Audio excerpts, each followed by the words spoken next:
এই আখগুলো কিন্তু বাড়ির আখ, একদম বাড়িতেই লাগানো। ছোট্ট একটুখানি প্রথমবার কিনে আনা হয়েছিল লক্ষ্মী পুজোর জন্য। তারপর এই যে এইরকম জায়গা থেকে শেকড় বেরোয় না, সেটা মাটিতে পুঁতে দিয়েছিলাম। তারপর প্রচুর হয়েছে, চলুন কোনখানটায় হয়েছে আমি দেখাই।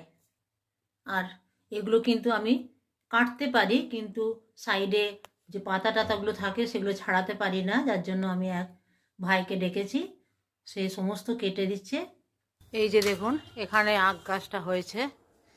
আর ওই যে এই ড্রামটার পাশটাতে, ড্রামে নয়, ড্রামের পাশে ছোট্ট একটু জায়গা, সরু সরু মতো, 1 ফুটেরও নয়, সেখানে দেখুন আর কি লম্বা হয়েছে দেখুন। এই আখগুলো কিন্তু প্রচুর মিষ্টি। আর এই যে কাটছে এই ভাই, এগুলো গাছটা কাটাটা সোজা, কিন্তু এগুলো সমস্ত ছাড়িয়ে ছড়িয়ে পরিষ্কার করা কিন্তু খুব টাফ। তো যার জন্য আমি ভাইকে ডেকেছি। আর এই এত আখ হয়েছে, দেখি কতজনকে দিতে পারি। আজ রাখি, এরকম করে আপনারাও লাগান, তাহলে বাড়িতে কিন্তু পুজো তো লেগেই থাকে। আর আখ তো প্রায় সব পুজোতেই লাগে, বিশেষ করে লক্ষ্মী পুজোতে। আপনারাও করুন, গাছ করুন, খুব ভালো থাকুন।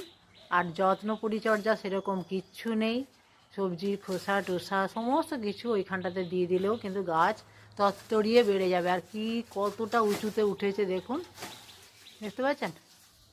তো আজ রাখি, অবশ্যই কমেন্টে জানাবেন কেমন হয়েছে গাছটি, আর সাবস্ক্রাইব করতে কিন্তু ভুলবেন না।